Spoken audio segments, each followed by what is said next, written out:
Hey there, welcome to day 1624 of What You Up To Now. Sharon Horne-Ellstrom here, documenting the journey as I originally transitioned. Spent 1,624 days, probably a few more, but I lost a bunch when I started counting. So what am I doing here? Why do I show up every day? I show up every day to document the journey of transitioning from the brick and mortar corporate world of businesses to the online world. In 2017, I had the opportunity, following my divorce and divesting myself of all my businesses with my ex-husband, to decide what I wanted to do. I was, of course, old enough to retire, but I decided I wasn't really done yet. I still am not done. I don't know when I'll be done. Maybe 20 years if I'm lucky and fortunate and I take good care of myself. But I didn't want to just throw in the towel and just travel around, and it's a good thing I didn't choose to do that. Since the COVID pandemic hit, I guess I could have still traveled during COVID, so maybe I'm just making excuses. Anyway, I decided that I would start documenting using video, primarily because I was scared to death to do video. Just like everybody else, when you start out, you're scared to do video. You judge yourself. It's like when you first do a podcast or radio, you hate the sound of your own voice. It's even worse when you're looking at yourself. My trick when I first got started, and still to this day, is I don't watch my videos. I do the video, I hit record, I press post, and that's it. And the good thing about social media is it's really only there for about a 24-hour period, right? If I do a video every day, it's only there for a 24-hour period. Even if you do a video once a week, it only shows up for a short period of time, because people's news feeds are full of billions of other people posting and creating content as well. Unless people are looking for you, it's a quick flash. So as you're learning, people aren't that judgmental, because they probably won't see you in the beginning. Until you get moving and more people see you, it's not as scary. I mean, it's still as scary, but we just remind ourselves nobody's really watching yet, so it doesn't matter. I can learn and grow and figure out what I want to say and how I want to say it. Do I still trip over my tongue just about every day? Yes. Is that okay?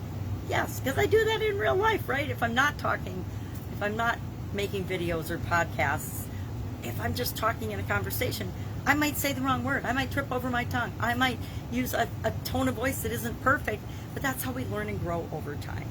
So today, we're back after an awesome long 4th of July Independence Day celebration here in the United States. It's our country's birthday, and I think as crazy as the media makes us all sound, we, for the most part, are awesome people, and we love to celebrate the incredible entity that the United States is, and the independence and the freedom that we have here to be and figure out who we want to be and how we want to show up in the world and how we want to contribute and make the world a better place. So lots of places you don't get that freedom, and there seems to be this push to eliminate that and take that away, but I say it ain't gonna happen, because there's plenty of strong, independent, smart people in this country that aren't going to tolerate it.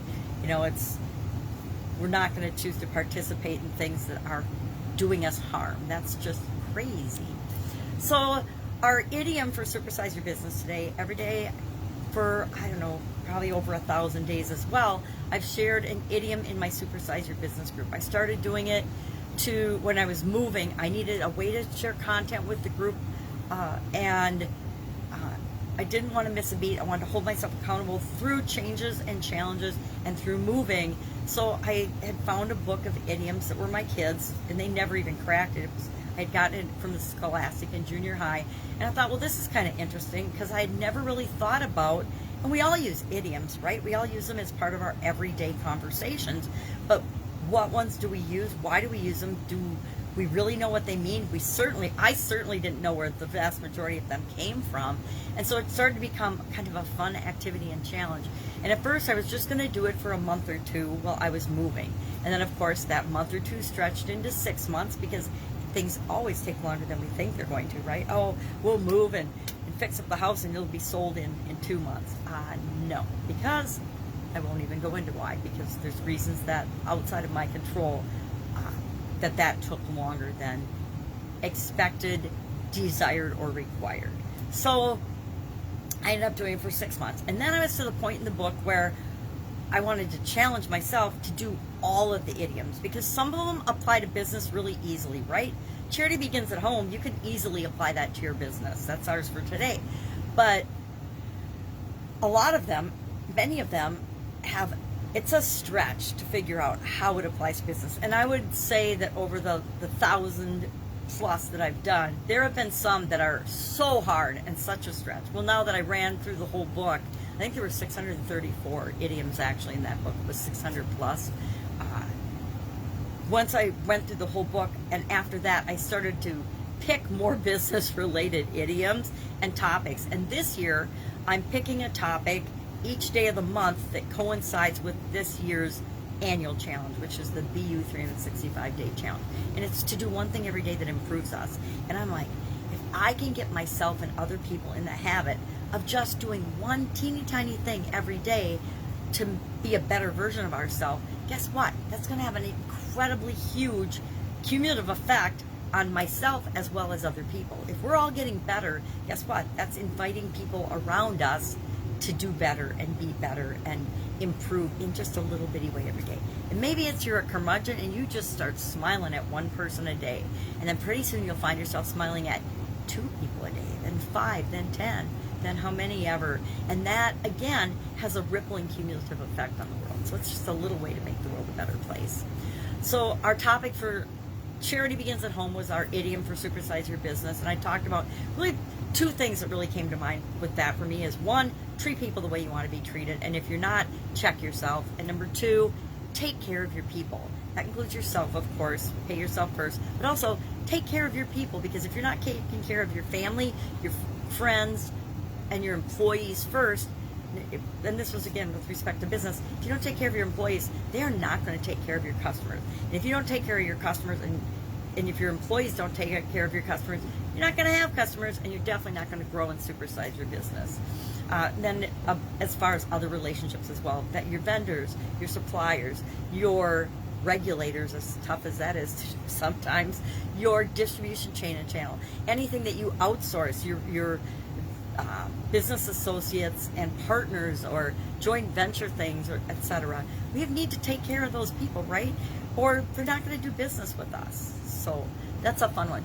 It's one of my favorite idioms, and I think it's because I've been in a relationship or two where the person that I was in that relationship with didn't have that same belief. They were super kind and awesome to everybody else, but not to me and my kids, or etc. So I know how bad that feels and how wrong it feels, because it doesn't match with my core values, right? So charity begins at home. Love that idiom. Love that expression. It's been around since ancient times, and it's shown up, and from the Bible. It started showing up in literature in 1642, and on and on and on and on. So our topic for the annual challenge today was to start now, and the power of doing what you can with what you've got right now, as well as the power of, as soon as you make a decision or a choice or decide something, you take some sort of action. And it can be as simple as writing it down so you don't forget. If you're like me, if you don't write it down, if I don't write something down, I forget it, because I need that action of reinforcing the decision or the choice or the thing that I say I'm going to do. That's why I used to have, the huge to-do lists, because I knew if I didn't write it all down, or not all, but something down, it was not going to get done, because life was so busy and so hectic. And it would have to be like a super duper duper duper number 1 priority for me to even remember it. So write things down, or do something. Never leave the scene of a decision. And I learned this from Tony Robbins, probably in the late 70s, early 80s. If you make a decision or a choice, immediately follow that up with some sort of action. I think I got that out of his, remember that month-long cassettes where you listen to a lesson every day? What was that called? Unleash the Power Within or something? I don't remember. It was one of Tony Robbins' early programs that he sold on TV over and over and over again, right? For years. I don't know if it's even available today. Probably is available like streaming online, but great program, right? One of the earliest personal development things that I personally did. So what am I working on today? It's coming off a holiday weekend, so tons to catch up on. Lots going on, both personally and professionally. So I will sign off and say, if I can help you in any way, hit me up. Otherwise, I'll be with you tomorrow. Have a fantastic day.